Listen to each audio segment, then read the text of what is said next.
Hello student, myself Mrs. Lalita Parmar from NCMS Java.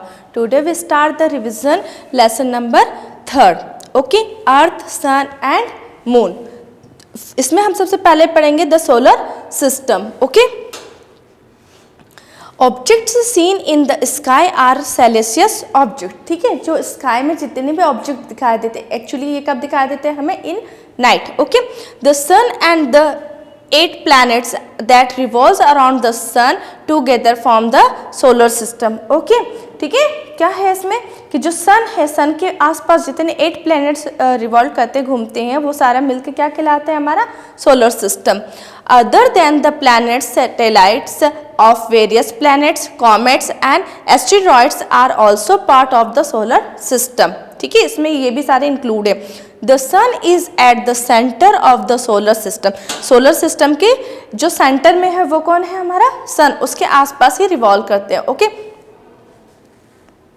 There are 8 planets revolving around the sun. These planets are Mercury, Venus, Mars, Jupiter, Saturn, Uranus and Neptune. Okay, ये 8 planets है जो क्या करते हैं सन के around revolve करते हैं. They revolve around the sun in fix path called orbit. Okay, इनका जो रास्ता जो होता है वो फिक्स होता है, उसे क्या बोलते हैं हम ऑर्बिट. फर्स्ट वन इज हम डिस्क्राइब कर रहे हैं Mercury. Is the smallest planet and is also the closest planet to the sun. ठीक है, ये सबसे स्मॉलेस्ट है और सबसे नियर है सन के. Okay, Venus is the hottest and brightest planet. जो वीनस है वो क्या बहुत ही ज़्यादा गर्म है और बहुत ही ज़्यादा चमकीला है. Earth is also called the blue planet. Okay, इसे क्या बोलते हैं ब्लू प्लैनेट हमारे अर्थ को. It is the only planet where life is not to exist. ठीक है, जो कि लाइफ यहाँ पर पॉसिबल है. नेक्स्ट वन इज है Mars is also called the red planet.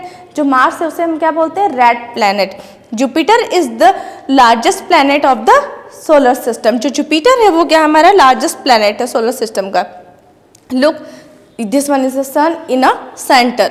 Okay, next one is the अब सीरीज वाइज है यहाँ पर आपका. First one is the Mercury, small, Venus, Earth, Mars, Jupiter, Saturn, Uranus and Neptune. ये 8 planets है जो किसकी रिवॉल्व करते हैं, ये सन के रिवॉल्व करते हैं ना, उसके आसपास घूमते हैं. और जो आपको ये लाइनिंग दिखाई दे रही है ये एक्चुअली इनका क्या है पाथ है, जैसे क्या बोलते हैं हम ऑर्बिट. और फिक्स पाथ है कि यहीं पर रिवॉल्व करेंगे, किसी और के इसमें मिक्सअप नहीं होंगे. Saturn is the second largest planet after Jupiter. Jupiter के बाद में किसका नंबर आता है Saturn का. It has rings around it. और इसके आसपास क्या बहुत सारी रिंग्स है. Saturn is so light that if there was a tub of water big enough to hold it. Okay, ये क्या है वेट में बहुत ही ज़्यादा लाइट वेटेड है. अगर हम एक बड़ा टब में अगर हम उसे रखें तो वो क्या आराम से उस पर फ्लोटिंग कर लेगा, इतना हल्का होता है. ठीक है, it would float in it.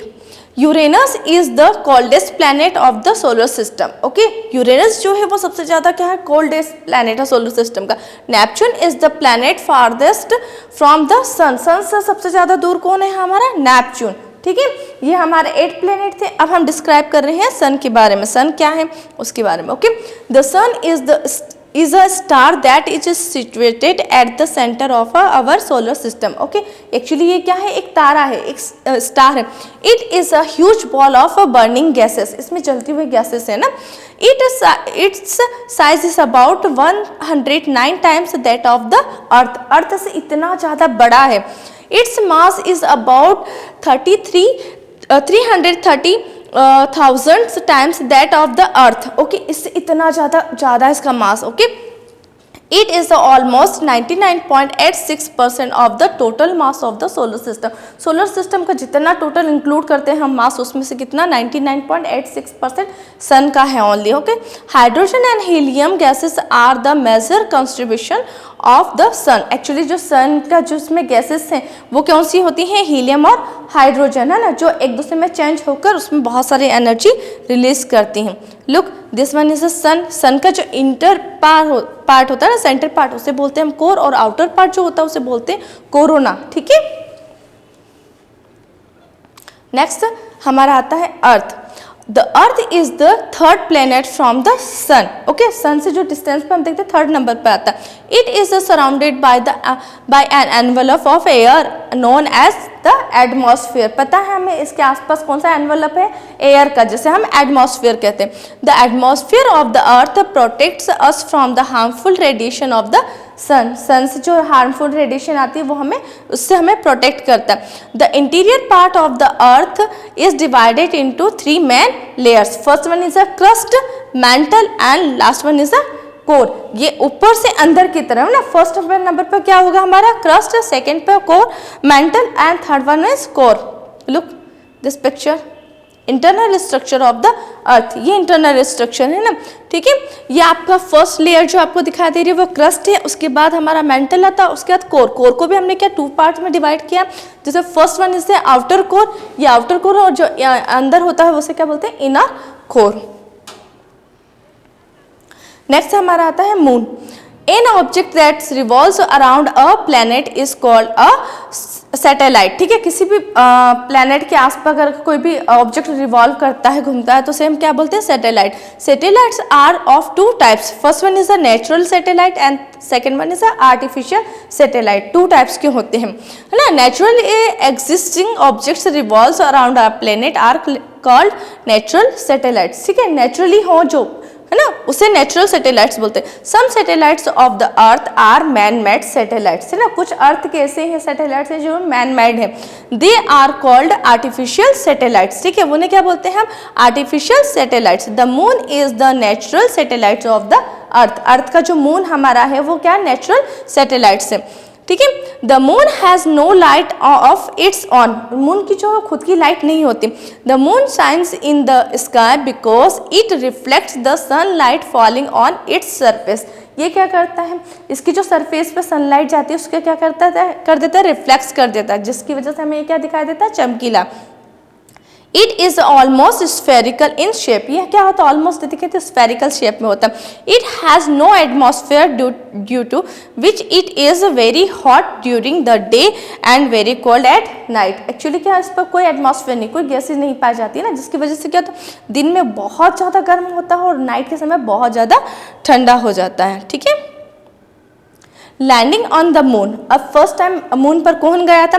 Nil Armstrong was the first man to land on the moon, followed minutes later by Aldrin and McCall Collins on 20th July 1969। Okay, सबसे पहले जैसे एक्चुअली तीनों गए थे, लेकिन सबसे पहले कदम किसने रखा था? नील आर्मस्ट्रॉन्ग ने। उसके बाद किसने रखा था? एल्ड्रिन ने। ओके, उसके बाद नेक्स्ट किसने रखा था? मिचेल कॉलिंस ने। और कौन सी डेट थी? 20 जुलाई 1969। They were the astronauts of the American space mission Apollo 11। Okay, ये किस मिशन के थ्रू गए थे? अपोलो 11 के थ्रू गए थे। Next one is a Chandrayaan mission. ठीक है, ये कहाँ है? इंडिया का। Chandrayaan first was India's first unmanned mission to the moon. ठीक है, इसमें क्या कोई भी पर्सन नहीं गया था, ओनली मशीनरी थ्रू गया था, सैटेलाइट गया था। इट वॉज लॉन्च्ड ऑन 22 अक्टूबर 2008। है ना, ये कब हुआ था लॉन्च? 22 अक्टूबर 2008 में। और कहाँ से हुआ था? सतीश धवन स्पेस सेंटर से श्रीहरिकोटा, आंध्र प्रदेश। ठीक है, ये प्लेस है जहाँ से इसे भेजा था। The mission help to obtain a lot of information about the moon. इस मिशन के थ्रू हमें बहुत सारे मून के बारे में इंफॉर्मेशन मिली। ठीक है, नेक्स्ट हमारा आता है इक्लिप्स। एक्चुअली इक्लिप्स क्या होता है ये देख लेते हैं हम। An eclipse is a natural phenomena in which one satellite's object becomes temporarily invisible as it is hidden by the shadow of another celestial object. Okay, इसमें क्या होता है कि कोई सेलेस्टियल ऑब्जेक्ट दूसरे सेलेस्टियल ऑब्जेक्ट के थ्रू उसके पीछे छुप जाता है हिडन कुछ समय के लिए। ओके, उसे हम बोलते हैं इक्लिप्स, है ना। It happens when 3 celestial objects are in a straight line. ये कब होता है? जब 3 सेलेस्टियल ऑब्जेक्ट क्या हुआ? एक लाइन में आ जाए तब। The revolution of the earth around the sun and the revolution of the moon around the earth cause lunar and solar eclipse। Okay, ये 3 जो हैं सैटेलाइट, सन एंड आपका अर्थ जो है ना, मून और अर्थ और सन, ये जब लीनियर लाइन में आते हैं, एक लाइन में आ जाते हैं तो क्या कॉज करते हैं, lunar eclipse and solar eclipse cause करते हैं। फर्स्ट वन हम पढ़ रहे हैं लूनर इक्लिप्स ना, when the earth comes between the sun and the moon. Actually इसमें क्या था, सन और मून के बीच में अर्थ जब आ जाए, the shadow of earth falls on the moon, और किसका शेडो, अर्थ का शेडो कहाँ जाए, मून के ऊपर। This causes the lunar Eclipse. तो क्या कौन सा इक्लिप्स होता है, लूनर इक्लिप्स। दिस देखिए, दिस वन इज द सन और ये है आपका मून, और इसके बीच में कौन आ गया है, अर्थ, और ये क्या कॉज कर रहा है हमारा, lunar eclipse. Okay, next one is the solar eclipse, occur when the moon comes between the sun and the earth. ठीक है, अब क्या होता है, मून अगर जब आ जाता है सन और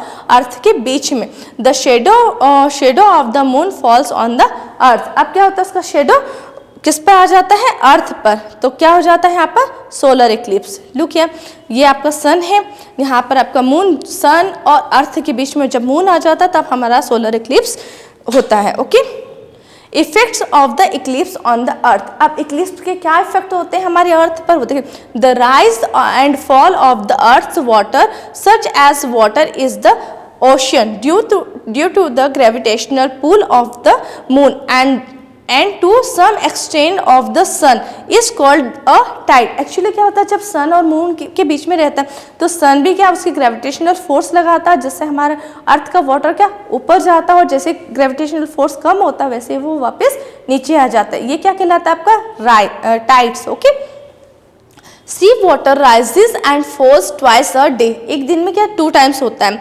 the effect of moon's gravity is more than that of the sun's gravity because the moon is closer to the earth than the sun. ठीक है, मून्स की ग्रेविटी क्या होगा, ज़्यादा होगा, क्यों, क्योंकि वो हमारे बिल्कुल पास में है और सन हमसे बहुत दूर है, इसलिए उसकी ग्रेविटी कम होगी। Okay, when the sun the moon and the earth are in a straight line during new moon day.